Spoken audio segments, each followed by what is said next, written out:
사랑하는 유영교회 성도 여러분, 주님의 은혜 가운데 지난 하루도 평안하셨습니까? 우리 함께 기도함으로 새벽 예배를 하나님 앞에 올려드리겠습니다. 기도하겠습니다. 하나님 감사합니다. 오늘도 우리에게 생명을 주셨습니다. 또 하루라고 하는 선물을 주셨습니다. 이 선물 주님 앞에 받아싸오니 주님께 기꺼이 드릴 수 있는 하루가 될 수 있도록 우리를 인도하여 주시고, 부족하고 연약하지만 우리를 통하여 영광 받으시고 기뻐하여 주셔서 오늘도 주님 안에서 기쁨과 감사가 넘치는 복된 하루가 될 수 있도록 이끌어 주시옵소서. 힘든 시기들을 겪고 있습니다. 그런데 주님이 함께 계셔서 힘있게 살아가고 있습니다. 우리 성도들 오늘 하루도 지치지 않게 해주시고, 코로나라고 하는 전염병에 노출되지 않게 하여 주시고, 하나님이 지켜주시고 평안케 해주셔서 오늘도 승리할 수 있도록 이끌어 주시옵소서. 부족한 종이 하나님의 말씀을 증거합니다. 종의 입술에 기름 부어주시고 하나님의 말씀을 하나님의 말씀으로 전하기에 부족함 없도록 종을 이끌어 주옵소서. 감사를 드리며 예수님의 이름으로 간구하며 기도하옵나이다. 아멘.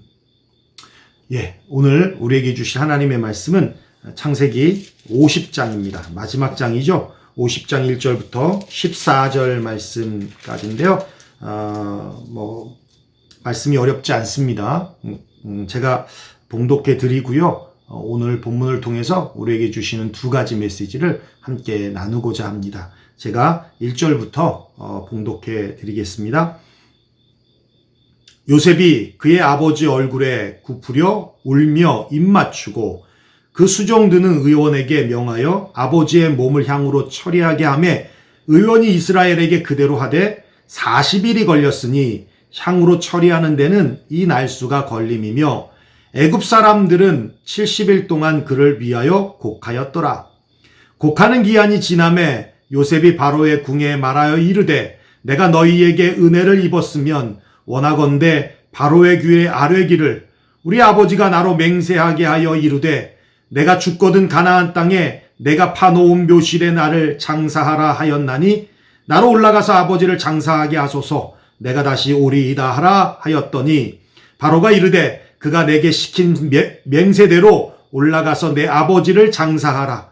요셉이 자기 아버지를 장사하러 올라가니 바로의 모든 신하와 바로궁의 원로들과 애굽 땅의 모든 원로와 요셉의 온 집과 그의 형제들과 그의 아버지의 집이 그와 함께 올라가고, 그들의 어린 아이들과 양떼와 소떼만 고센 땅에 남겼으며, 병고와 기병이 요셉을 따라 올라가니 그때가 심히 컸더라.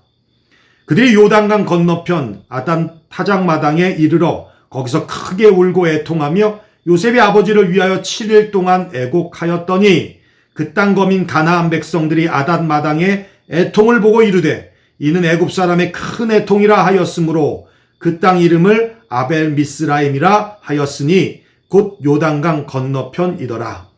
야곱의 아들들이 아버지가 그들에게 명령한 대로 그를 위에 따라 행하여 그를 가나안 땅으로 메어다가 마므레 앞 막벨라 밭굴에 장사하였으니, 이는 아브라함이 헷족 속 에브론에게 밭과 함께 사서 매장지를 삼은 곳이더라.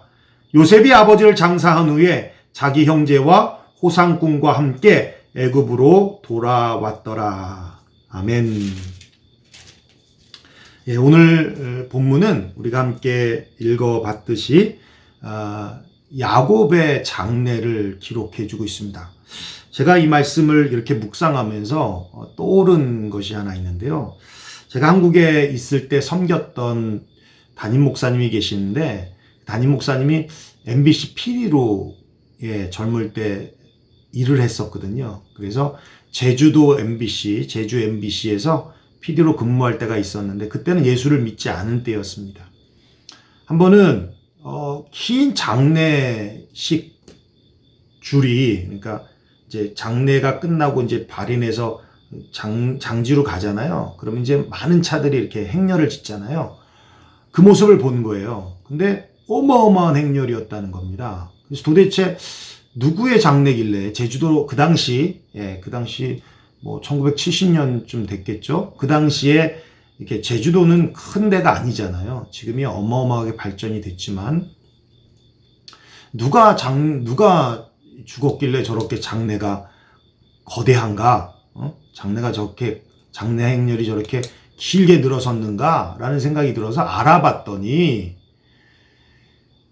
노점상을 하시는 할머니의 죽음이었다는 걸 알았어요.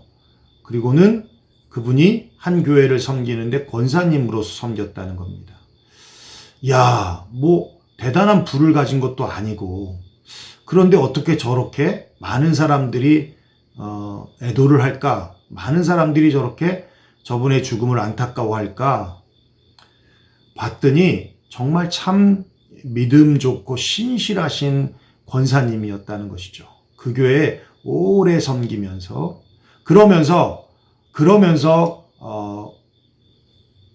목사님께서 제가 섬겼던 목사님께서 마음이 움직이셔서 그래 나도 한번 교회를 나가보자. 교회를 나가게 된 계기가 바로 그 장례 행렬을 본 것이었다라고 그 간증을 들은 적이 있거든요. 오늘 본문의 말씀을 보니까 그 생각이 딱 떠올라요.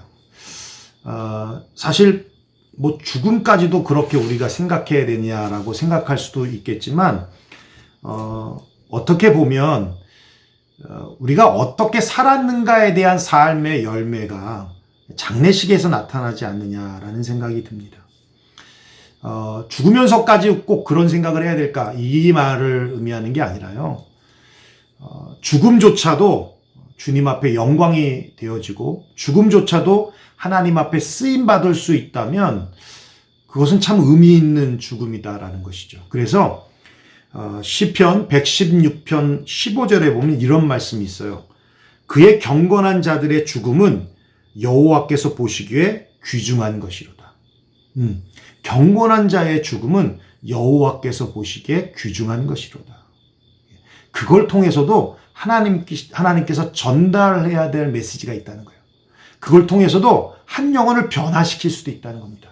그래서 제가 장례식장에서 집례를 하거나 결혼식장에서 집례를 할 때 꼭 빼먹지 않는 주례사에서 또 장례 설교에서 꼭 빼먹지 않는 내용이 혹시나 이 자리에 주님을 아직 알지 못하는 분이 계시다면 그렇다면 이 자리를 빌어서 주님을 영접할 수 있는 그런 시간이 되었으면 좋겠다라고 하는 메시지를 항상 전합니다. 예. 그렇게 죽음을 통해서도 하나님께서는 사용하신다라는 것을 우리가 기억한다면 지금 우리의 삶이 어떠해야 될까를 한번 다시 돌아봐야 한다라는 것이죠. 예. 뭐 젊은 친구들에게는 아직도 많은 시간들이 남아 있다라고 생각할 수 있을지 모르지만 그 권사님의 죽음을 통해서 많은 분들이 애도하고 슬퍼하고 그리고 그 장례식을 함께 참여하고 이런 거는 하루아침에 되어지는 것이 아닙니다. 예. 오랜 시간들을 통해 쌓아온 덕이고 그리고 복인 것입니다. 그러니까 우리가 정말 어떻게 사느냐가 참 중요하고요. 죽음 뒤에도 우리의 삶이 어떻게 기억되느냐도 굉장히 중요한 것입니다. 그걸 통해서 하나님께서 사용하신다는 것이죠. 그러면서 오늘 장례식도 다르지 않습니다. 여러분 야곱이라고 하는 사람이 애굽이라는 나라에 비하면 참 보잘것없어 보이잖아요. 그죠? 가나안의 한 부족이죠. 뭐 70여 명을 이끌고 있는 가족을 이끌고 있는 하나의 부족장 정도밖에 안 되는데 그죠? 그런데 장례 행렬은 장난이 아니었습니다. 오늘 우리가 본문으로 봤지만 우리 7절 보면요. 요셉이 자기 아버지를 장사하러 올라가니 바로의 모든 신하와 바로 궁의 원로들과 애굽 땅의 모든 원로와 그죠? 예. 그리고 요셉의 온 집과 그의 형제들과 그의 아버지의 집이 그와 함께 올라가고 뭐 이 형제들 가족들이야 당연한데 어느 정도 수준입니까? 애굽에 있는 신하와 그리고 애굽 땅에 있는 모든 원로들이 그 먼 가나안이라고 하는 그 땅까지 함께 가고 있다는 얘기예요. 예, 어마어마한 행렬입니다. 거의 국장급 정도? 예, 나라에서 치러주는 장례급 정도? 그 다음 말씀을 보면 더 놀라죠. 9절에 보면 병거와 기병이 요셉을 따라 올라갔다. 예, 그건 호위입니다. 그죠? 예, 어마어마한 그 고위공직자들이 이렇게 장례를 치러 가니까 당연히 거기에 따른 호위가 필요하겠죠. 그래서 병거와 기병이 함께 갔다는 건 그 행렬이 어마어마했다는 이야기입니다. 자, 우리가 여기서 아주 중요하게 봐야 될 메시지가 있는데요. 다른 아브라함도 마찬가지고 이삭도 마찬가지고 또 이전에도 마찬가지지만 이 장래에 대해서 이렇게 길게 기록한 말씀이 없어요. 근데 야곱의 장래는 참 길게 기록해주고 있습니다. 우리가 봤듯이 그리고 임종을 맞이했을 때 자식들에게 축복하고 했던 내용까지 우리가 겹쳐서 본다면 49장, 50장에 두 장에 걸쳐서 야곱의 장래, 죽음에 대해서 설명해 주고 있다는 거예요. 그것은 이걸 통해서 주님이 우리에게 주시고자 하는 메시지가 있다는 사실입니다. 우리 이 대목에서 한번 야곱의 삶을 한번 돌아봐야 될 것 같아요. 야곱의 출생이 어땠습니까? 형 에서와 누가 먼저 태어나서 장자가 되느냐는 문제로 다투면서 태어났어요. 그렇죠? 그리고 형 에서가 사냥하고 돌아와서 배고픈 것을 보고 팥죽 한 그릇에 장자 축복을 사버린 그 사람이 바로 야곱입니다.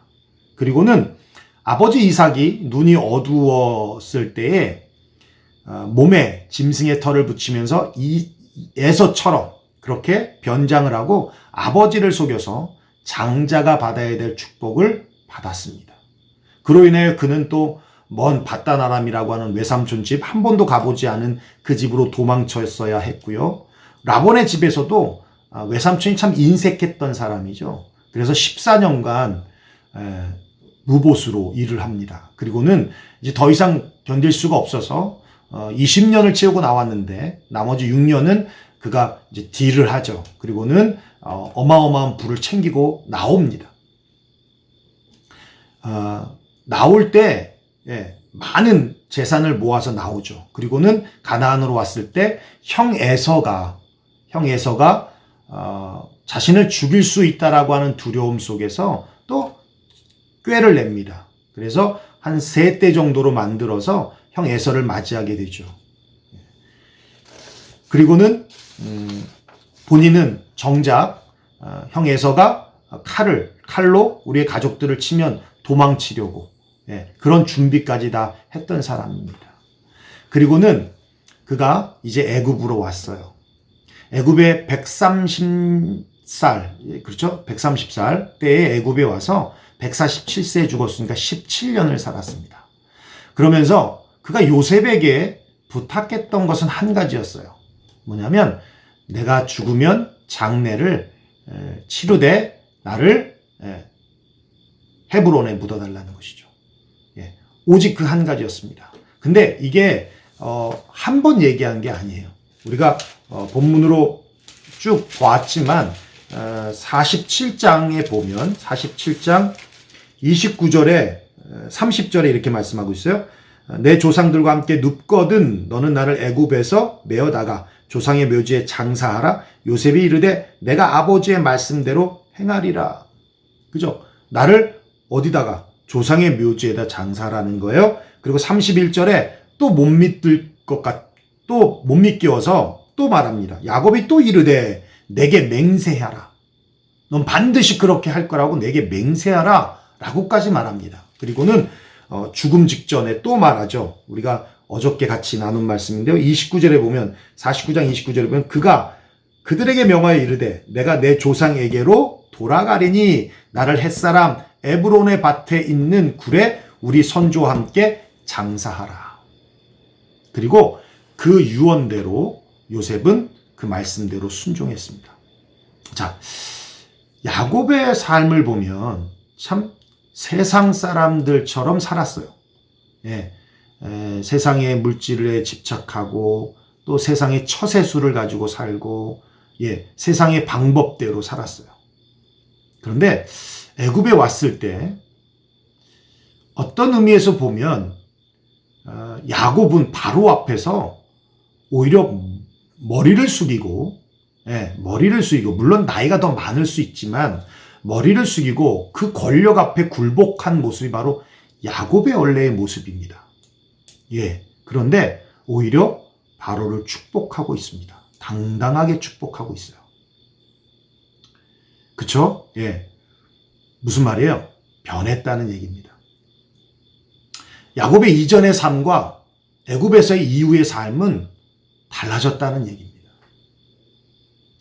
그가 그토록 유언으로 자신을 조상의 묘지로 보내어달라, 거기에 매장하달라, 그렇게 강력하게 요구하고 부탁하고 맹세를 받아가면서까지 했던 이유가 뭔지 아십니까? 하나님의 약속을 붙들었기 때문이에요. 자, 우리가 같이 본문으로도 봤습니다.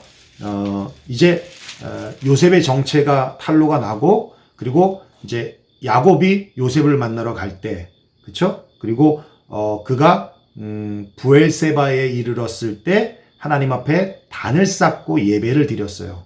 그때 하나님께서 그에게 응답하시죠? 이렇게 말씀하고 있습니다. 4절입니다. 내가 너와 함께 애굽으로 내려가겠고 반드시 너를 인도하여 다시 올라올 것이며 요셉이 그의 손으로 내 눈을 감기리라 하셨더라. 무슨 말씀입니까? 다시 주님이 너와 함께 오겠다는 거예요. 어디로요? 가나안 땅입니다. 그 가나안 땅이 어떤 땅이에요? 아브라함 때부터 하나님께서 약속해 주신 땅. 그러니까 야곱이 지금까지는 이전까지 애굽에 오기 이전까지는 뭘 붙잡고 살았어요? 세상의 물질, 세상의 힘, 그죠? 세상의 권력 붙잡고 살았는데 애굽에 와서는 뭘 붙잡고 있다는 거예요? 약속을 붙잡고 있다는 거예요. 막벨라 부를 사는 사건을 제가 나중에 한번 주일날 말씀을 드리겠습니다. 좀 더 그러면 구체적으로 이해가 되시긴 할 텐데요. 시간이 없으니까 거기까지 말씀드리실 수는 없고요. 야곱이 지금 붙잡고 있는 것은 물질이 아닌 거예요. 뭐예요? 약속입니다. 약속. 그리고 돌아보면 야곱이 그렇게 처절하게 몸부림치었던 세월의 삶은 험악한 세월이었다라고 고백하고요. 그리고 애굽에 와서 비로소 깨달은 게 뭡니까? 아하, 내가 한 것이 아니라 하나님이 하셨구나라는 걸 비로소 깨닫게 된 거예요. 내가 열심히 돈을 벌어서 내가 열심히 부를 모아서 내가 이렇게 거부가 됐다. 그게 아니었어요. 하나님이 그에게 주신 것이었어요. 라반이 그에게 복수하기 위해 쫓아왔을 때도 하나님이 막으셨습니다. 에서의 마음을 바꾸셨습니다. 그렇죠? 그렇게 디나가 겁탈당하고 난 뒤에 히위족속으로부터의 보복에 대한 두려움 때문에 베델로 올라가자 했을 때 하나님께서 히위족속의 그 보복을 막으셨어요. 그렇게 하나님께서 돌아보면 야곱의 삶에 있어서 야곱을 이끌고 보호하시고 인도하셨다라는 것을 이제 죽음 직전에 깨닫게 되는 것이죠. 애굽으로 와서 깨닫게 되는 것입니다. 그리고 잃었던 요셉을 다시 보는 순간 하나님이 하셨구나라는 걸 알게 된 거예요. 어떻게 해요?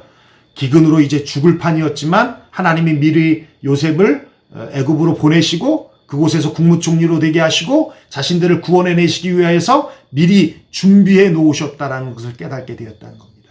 그러니까 더 이상 세상 물질이 필요하지 않은 거예요. 내 힘으로 되지 않았다는 걸 깨닫게 된 거예요. 내가 아둥바둥 살면서 내 지식과 지혜와 처세술과 세상이 가지고 있는 어떤 야망들 이런 것들로 될 줄 알고 살아왔는데 그 결과는 험악하다라는 단어로 끝을 맺지만 이제 정말 붙잡아야 될 것은 그게 아니라 바로 약속이라는 걸 깨달은 겁니다. 여러분, 이 땅에서 살아가고 있는 많은 사람들이 잘 살지 못하고 행복하게 살지 못하는 가장 큰 이유는 최선을 다하지 않았기 때문이 아니라요. 하나님의 뜻대로 살지 않았기 때문입니다. 하나님의 약속대로 살지 않았기 때문입니다. 하나님의 말씀대로 살지 않았기 때문입니다. 그렇죠? 예, 하나님의 말씀대로 하나님의 뜻대로 살아가면 예, 그곳이 초막이나 빈들이나 그곳이 바로 천국입니다. 하나님의 약속대로 살아가면 하나님의 뜻대로 살아가면 그곳이 바로 행복한 길이고 또 그곳이 바로 하나님이 기뻐하시는 길이라는 것이에요. 그리고 이 땅에서의 삶이 좀 부족해도 좀 가진 게 없어도 복된 삶이 되어진다는 것입니다. 여러분 이 장례를 통해서 주님이 우리에게 주시고자 하는 메시지가 있습니다. 뭘 붙잡고 살아가느냐? 뭘 붙들고 살아가느냐? 무엇을 의지하며 살아가느냐? 여러분의 능력으로 되어지는 것 같아도 절대 그렇지 않습니다. 예. 저도 이제 단독 목회 10년째를 하지만 제가 뭐 열심히 안 했겠습니까? 예. 근데 내 열심으로 되는 게 아니더라고요. 그냥 하나님 앞에 두 손 들고 항복합니다. 주님 뜻대로 하옵소서 하며 고백하는 때 그때 하나님의 뜻이 이루어지더라고요. 하나님께서 이끌어 가시더라는 거예요. 그걸 깨닫게 됐습니다. 여러분 무거운 짐 왜 여러분 짐지고 있는지 아십니까? 내가 하려고 하기 때문에 그렇습니다. 세상에는 정말 많은 것들을 붙잡아야 돼요. 세상에서의 야망을 펼치고 꿈을 이루려면 많은 것들을 붙잡아야 돼요. 그런데 그보다 더 쉬운 방법이 있습니다. 예수를 믿는 우리들은요, 하나님 한 분만 붙잡으면 됩니다. 예, 하나님 한 분만. 그게 참 무식해 보이고, 참 뒤떨어져 보이는 것처럼 보여도요, 아니요. 인생은 끊어서 생각할 수 없잖아요. 지금은 그렇게 보일 수 있어요. 근데요, 10년 지나고 20년 지나면 그렇게 붙잡고 살아간 삶하고 세상의 온갖 것들을 붙잡고 살아간 삶은 완전히 달라집니다. 이제는 제가 더 확신 있게 말씀드릴 수 있어요. 왜냐하면 이제 보이거든요. 제가 어릴 때부터 제가 전도사 때부터 이렇게 함께 왔던 성도들 또 제가 가르쳤던 분들을 이렇게 보면 이제 30년이 됐어요. 그러니까 이제 보여요. 아, 그렇구나. 아, 이렇게 되어지는구나. 여러분, 주님 붙잡고 삽시다. 주님 의지하고 삽시다. 하나님의 약속 붙들고 삽시다. 마지막 야곱이 죽으면서 붙잡았던 것이 뭡니까? 그의 재산 아닙니다. 그의 자식들 아닙니다. 예굽에서 누리는 영광 아닙니다. 명예도 아니었습니다. 하나님의 말씀 약속이었습니다. 그거 붙잡고 마지막 가드라는 것이죠. 사랑하는 유영교회 성도 여러분, 오늘도 주님의 말씀 붙잡고 삽시다. 주님의 말씀 가라 하면 가고 서라 하면 서고 주님의 뜻이 어디 있는지 지금 당장 내가 몰라도 그거 고민하면서 거기에 몸부림치면서 세상에서 어떻게 야망을 이룰까 몸부림치지 말고 그 말씀 어떻게 내가 받을까? 그 뜻을 내가 어떻게 헤아릴 수 있을까? 하나님의 뜻이 어디 있을까? 거기 몸부림치자고요. 그 말씀에 몸부림치자고요. 그래서 오늘도 기도하는 겁니다. 오늘도 하나님 생각하는 겁니다. 오늘도 하나님 말씀 붙잡고 하나님 말씀 읽고 이처럼 새벽에 말씀 나누듯이 그렇게 나누고 가는 거예요. 그게 끝까지 잡을 겁니다. 끝까지 잡아야 될 것입니다.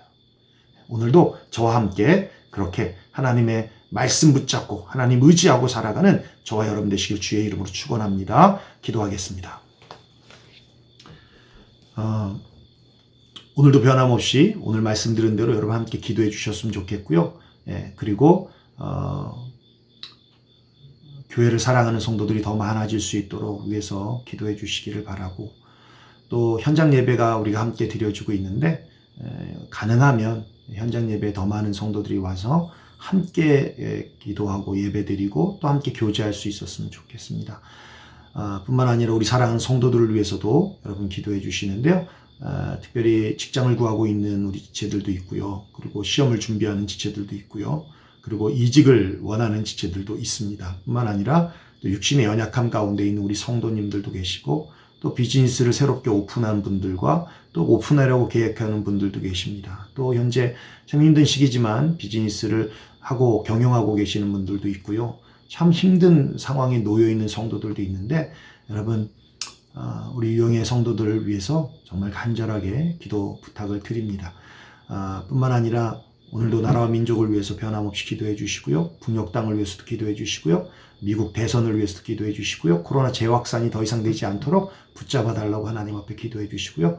코로나 이후에 새로운 일상들이 우리에게 펼쳐지지만 이런 불안감 속에 더 이상 살아가지 아니하도록 하나님께서 새롭게 길들을 열어달라고 위해서도 간절하게 기도해 주시기를 부탁합니다.